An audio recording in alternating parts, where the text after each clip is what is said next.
Dapat bubuksan ko na to eh. Kaso nga lang nag-pandemic. Nag-lockdown. Ayun, di ko na ginalaw. Hanggang dumating sa 2020 yung pandemic. 2021. Nag-ipon pa rin ako. Tapos 2022.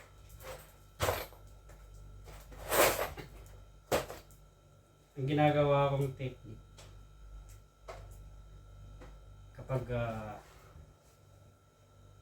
bumibili ako sa sa bakala, kumbaga sari-sari store sa atin sa Pilipinas. Ang hinihingi kong sukli ay puro coins. Tapos nilalagay ko na dito.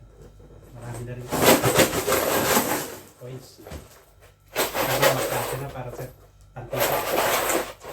Kasi balak ng bakasyon by mid of Ramadan. Malapit na. Dito lang ang sabi ko.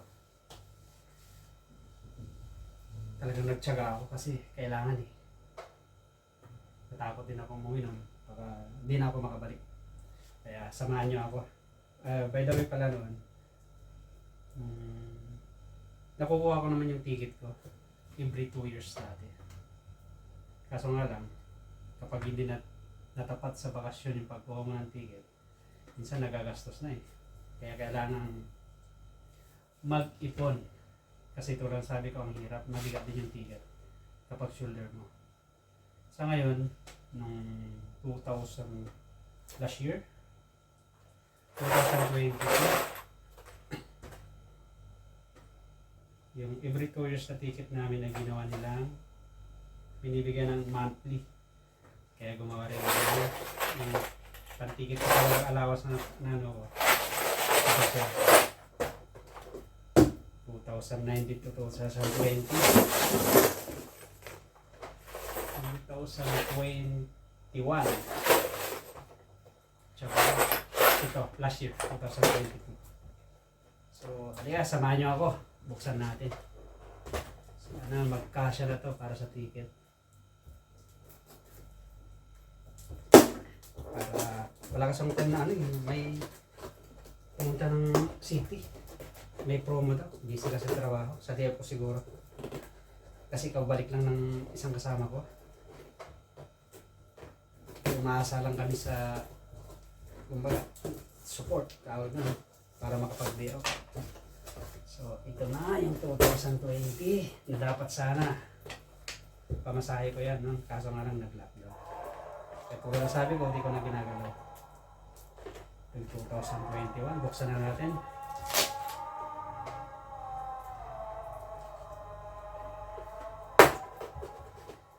Mga makapanood nito, sana makarelate kayo. Kung shoulder nyo yung pamasahe. Kahit na yung sabi ko nga, dati every 2 years binibigay sa ng ticket. Kaso nga nung hindi natapat, minsan nagagastos na eh. Last year, monthly, binibigay na. Kaya yung ginawa ko, gumawa rin ako nito. Alkansya, Ipon Challenge.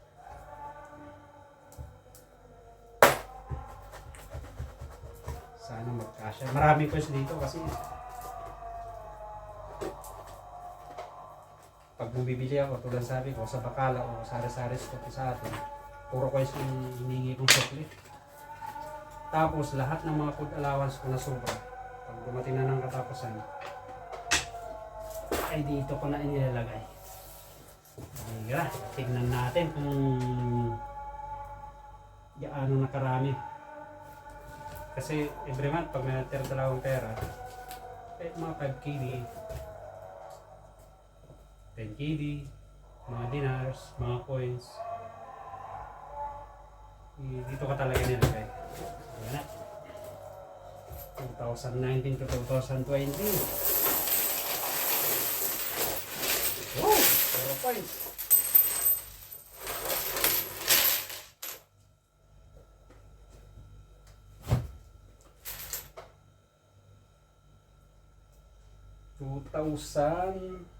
...2021. Kasi nga, halos ano na, 2018 ako nung umuwi. Halos 4 years na ako hindi umuwi. Kailangan kasi. Minsan meron tayong sinasakripisyo katulad ko sa bakasyon. Kasi nga, nagpapaaral ako. Inisip ko rin dati, baka di na ako makabalik. Ito na. At saka ito na yung medyo mas malaki na to kasi monthly na yung nare-receive kong simulan 2022. Monthly na yung nare-receive kong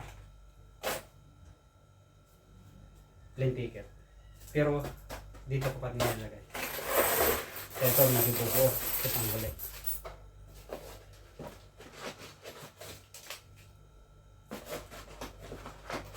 Siguro pwede na to, magkasya na para sa ticket ko. Ihanap ko to sa day off siguro. Marami na rin. Tulad ng sabi ko, technique ko nito, food allowance, yung sobra ko. Minsan nga sabi ko, saan napunta yung pag nag-ano ako ng food allowance, yung sobra talaga, yung mga dinar, half, quarter, talagang nilalagay ko yan kasi tulad ng sabi ko, ang hirap talaga.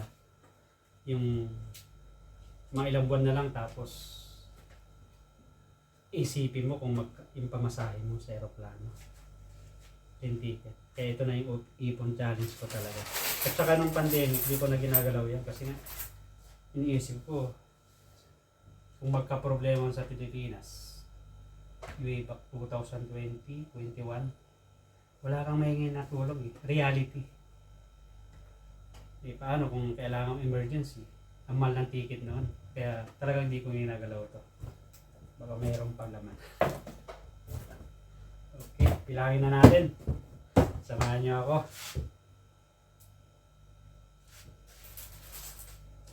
Mga friends, marami to. Galing sa Bacala lahat to. Iniipong ko. Okay.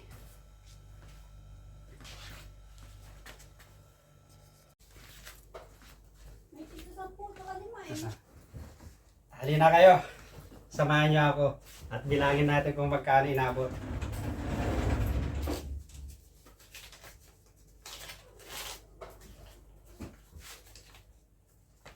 Itong mga tig sa 10 ay nung nung monthly ko na nakukuha yung plane ticket ko. Kaya talagang tinatabi ko eh. Even ito na nare-receive ko monthly, hindi ko na binibilang as salary. Talagang tinatabi ko talaga. 10 KB. Tsaka dinadagdag ko lang pa rin yung mga sobra ko sa food allowance. Dito ko pa rin inuhulog sa malit na Alcanza challenge. Siguro sobra na itong pang plane ticket. Kasi may promo daw eh. Nag-inquire ako. Tumawag sa akin yung agent sa ticketing office. Ang problema, wala akong time. Busy ako sa trabaho. Siguro sa day off. Makapunta sa city.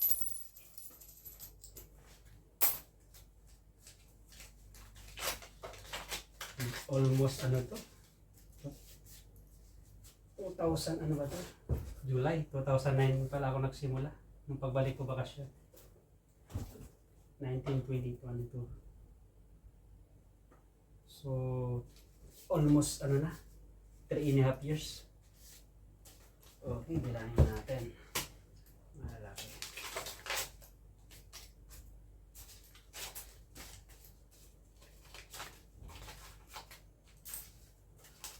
Ticket. Sana yung mga makapanood dito, magkaroon din ka ng idea. Kahit tulad ng sabi ko, kahit konting bagay lang, kapag naipon, may dadagdagan ka na. Kaysa pa naman, kung kailan ka pa uwi, saka mo isipin yung ticket. Ang hirap kasi naranasan ko na noon. Way back 2008, my first vacation. Kailangan mo pang pumunta sa mga kakilala mo. Humiram. Kaso nga lang, siyempre, dito, interest. Hindi na iwasan yan. Kumbaga kapit pag walang wala talaga.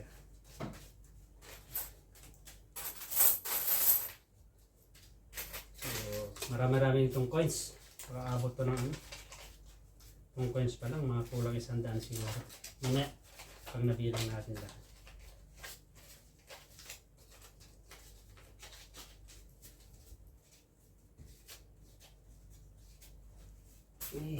Hiwalay natin. Para may palit na bukas.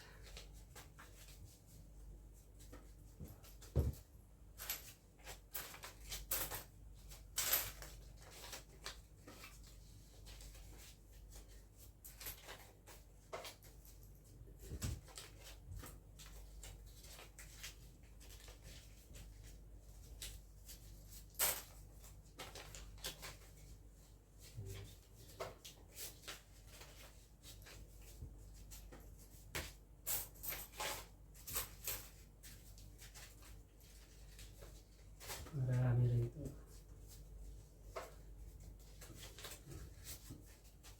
Kahit ano lang, 5 KD every month. Pag naipon yan, 10 KD. Pagdating ng araw, pag uwi ka na, idadagdagan ka. Pambili ng ticket.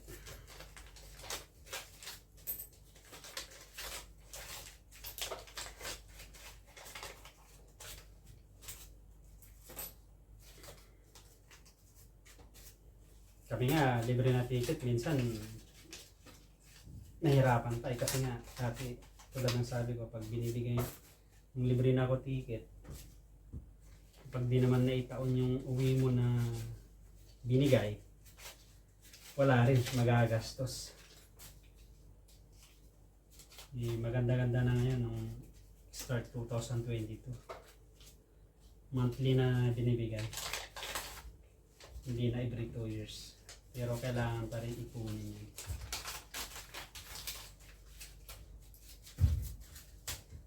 So, kaano kaya inabot nito?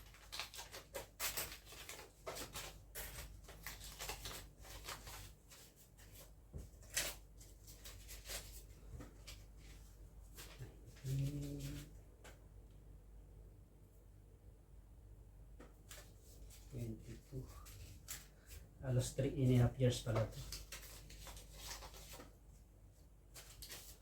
Dati yearly naman ako umuwi kaso nga nung nag-pandemic. Yung pag uwi mo sa Pinas, quarantine. Ang layo ko pa probinsya. Pagdating ng Maynila, ma-quarantine ka kung ilang araw. Pagdating na naman sa probinsya, ganun ulit. Kaya nagsakripisyo na lang ako. Hindi muna umuwi. Kasi kailangan. Sabi nga sabi ko minsan, may kailangan kang desisyon, sakripisyo na gagawin na mahirap. Matagal mo nang binakita yung pamilya mo. Pero pag kinakailangan, hindi kailangan magsakripisyo.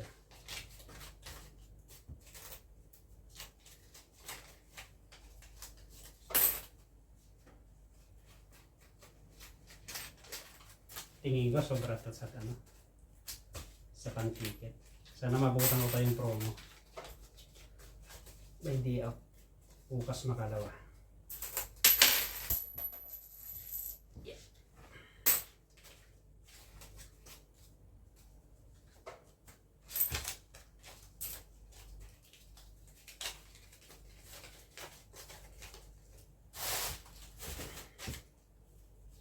Dala ko plastic lagayan ko ng mga pipes. Mga tigpa 5 kg siguro para madali yun.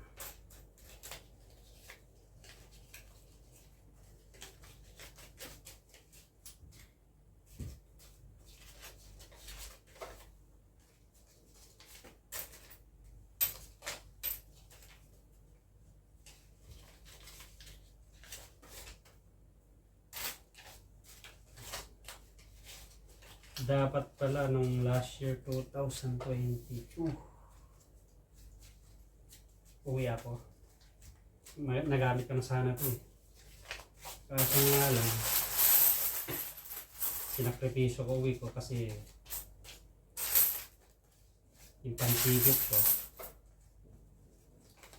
may kunting may binentang kapirasong lupa. Kaya pinausap ko misis ko na yung perang iuwi ko, doon na lang napunta. Sa awa ng Diyos, nakuha naman namin. Kaya sinasabi ko na kung minsan kailangan meron kang sakripisyo na mahirap.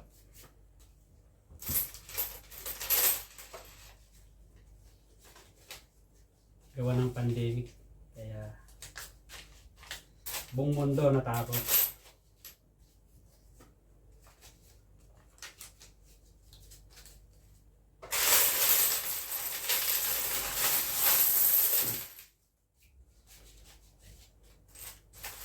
Dati nga, umubo ka lang eh. Lahat ng kasama mo sa trabaho, iiwasan ka lang.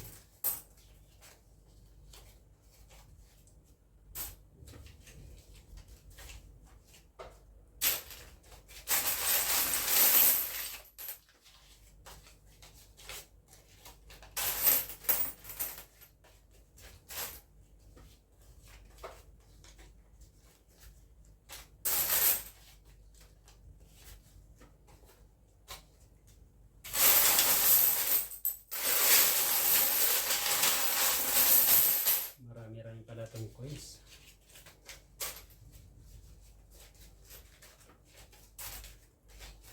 Coins, chains from Bacala.